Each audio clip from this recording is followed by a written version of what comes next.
your team go against a player who absolutely put the fear of God in you? Surely Argentinian fans have. On the 18th of December 2022, the lives of Argentinian football fans never remained the same because they got the thing they wanted the most. But they went through the craziest emotional roller coaster before they got to the promised land. This was the day that Kylian Mbappé made an entire country shiver.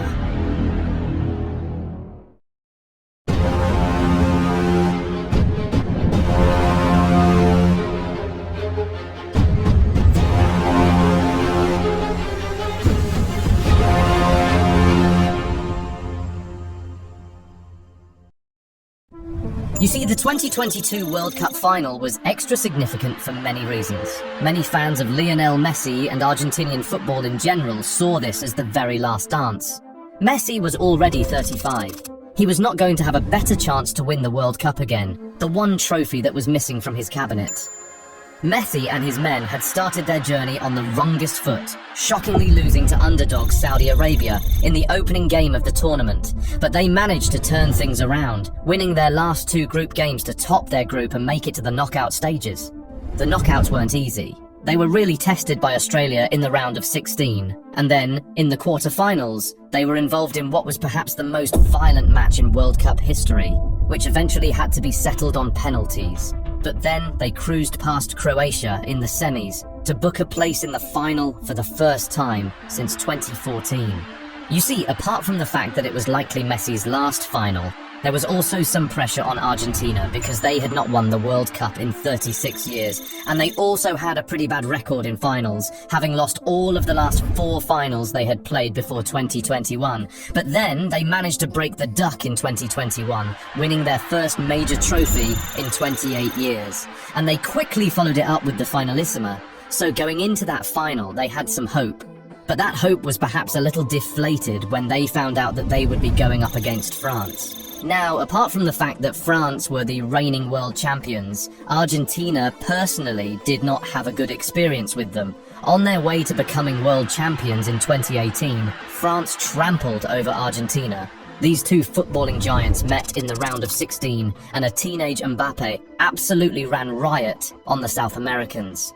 He scored 2 goals and won a penalty and was very easily the man of the match. 4 years later, Argentina find out that they'll be facing France with a better and now more experienced Mbappé in the biggest game of their lives. Of course, they'll be frightened, but then they had the GOAT on their side, so they went into the game brimming with a lot of hope and positivity. And things got off to the best possible start they could think of. Argentina were on top from the very beginning, peppering Hugo Lloris's goal with shot after shot. And then, in the 23rd minute, Argentina were awarded a penalty for a pretty soft foul from Dembele on Di Maria. Messi stepped up and converted, 1-0 Argentina.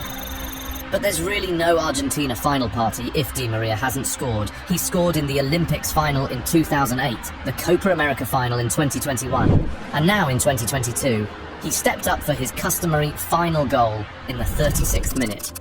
It was a brilliant sequence of play from Argentina, and the former PSG man arrived at the perfect time to get to the end of a beautiful McAllister pass and send the ball past Lloris. 2-0 already in the first half.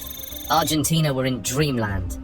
They expected this game to be one of the toughest games of their entire lives, but it was turning out to be a walk in the park for them.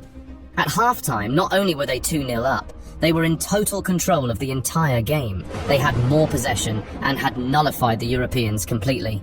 France did not manage to create a single big chance or even attempt a shot throughout the first half. Things were so bad in the France camp that Didier Deschamps was forced to make 2 changes even before halftime. He took off Olivier Giroud and Ousmane Dembele and replaced them with Marcus Thuram and Randal Kolo Muani. He hoped those changes would help him turn the game around. But when they came out for the second half, things practically remained the same. Argentina continued to pepper France's goal, while simultaneously shutting them down defensively. Lloris was called upon to make saves from shots from De Paul and Alvarez early in the second half, while France still could not hit the target. At this point, the defending champions were getting frustrated, and it started to show. They started to dive into tackles and commit unnecessary fouls.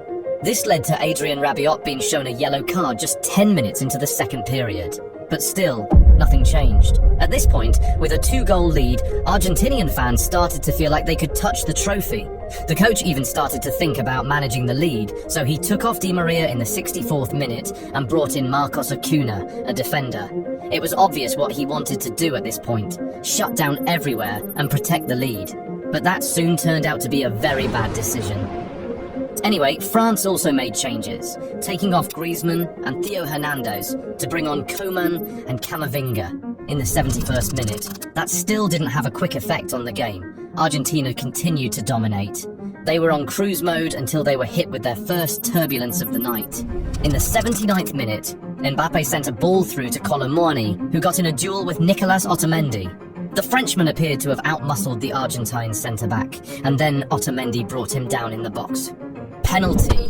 Who stepped up? Of course it was Kylian Mbappé. He and his teammates had not managed a single shot on target all game, but with just 10 minutes left on the clock, they were offered a shot at redemption.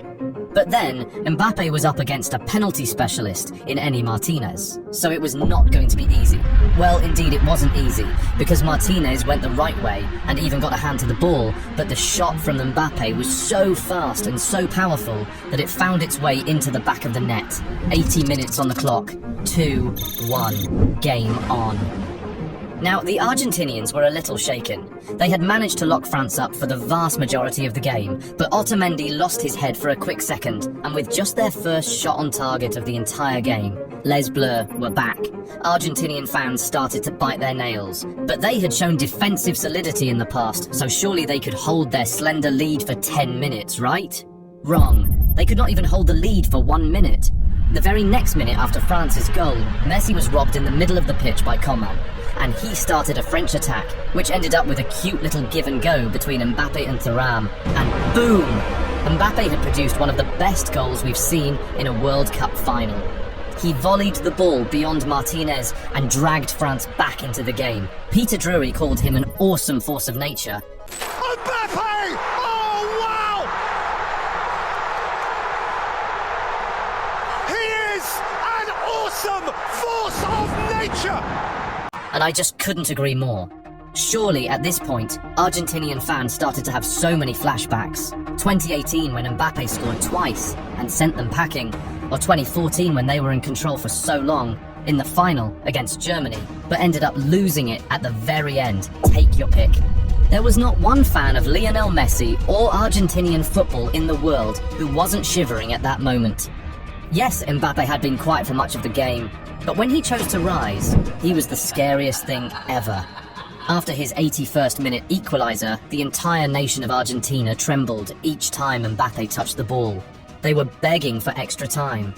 They had been on top the entire game, and it would be a nightmare if they lost it all in the last 10 minutes. And they very nearly thought they did when Thuram went down in the box. Argentinians had hearts in mouths at that moment. But the referee had a good view of it and blew a free kick for Argentina, showing Thuram a yellow card for diving. But Mbappé didn't stop. He kept dribbling, shooting, crossing, driving in, trying to make something happen to win France the game in normal time. But Argentina managed to stand strong. Messi, on the other end, came close to snatching it for Argentina with a shot from outside the box, but Lloris was able to make a brilliant save. So, the game went to extra time, just like it did the last time Argentina were in the World Cup final. To be on top for 80 minutes and then go on to lose your 2-goal lead in just 1 minute was really devastating. Argentinian fans still tried to keep hope alive, but it was obvious that they were now more scared than positive. But in extra time, things returned to normal. Argentina were back to dictating the tempo of the game. They created 2 big chances, but both of them were squandered by Lautaro Martinez, who had come in the 103rd minute for Julian Alvarez. Anyway, no goal was scored in the first half of extra time, but that was simply because they were saving the goals for the second period. Just 3 minutes after the resumption of the second half of extra time, Argentina's captain led by example once again. Lautaro Martinez's shot on target was spilled by Lloris, and Messi was perfectly placed to pounce. Koundé tried to clear the ball from off the line, but he was too late. The ball had already crossed the line. Argentina were back in the lead. Surely they were going to protect their lead this time around and go on to win the trophy in extra time, right? Wrong again. Just 8 minutes after Argentina went ahead, they conceded yet another penalty. Mbappé got at the end of a cross from a Koeman corner, and he attempted a shot on goal. That shot was blocked by Gonzalo Montiel, but he used his arm, so a penalty was awarded to France. 2 minutes to the end of extra time, Mbappé stepped up again. Could he score 2 penalties against the specialist Emi Martinez? You bet he could. This time, he sent the goalkeeper the wrong way to complete his hat-trick. This was the first time a player had scored a hat-trick in a World Cup final since 1966. Mbappé had got into the history books, and he wanted to complete his job by bringing the trophy home as well.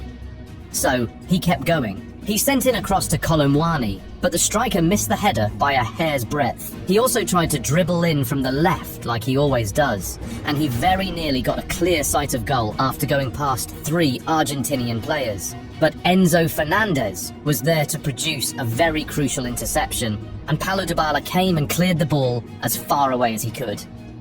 At this point, Argentina was sick of the sight of Mbappé. Anytime he had the ball, the entire country had shivers run down their spine. But before then, there was that moment. Colomwani had the entire world at his feet and the fate of millions in his palms when he found himself through on goal and one-on-one with Emi Martinez. It looked like there could only be one outcome. The French substitutes were already on the pitch ready to celebrate their back-to-back World Cup win, which was going to be confirmed when Colomwani put the ball in the back of the net.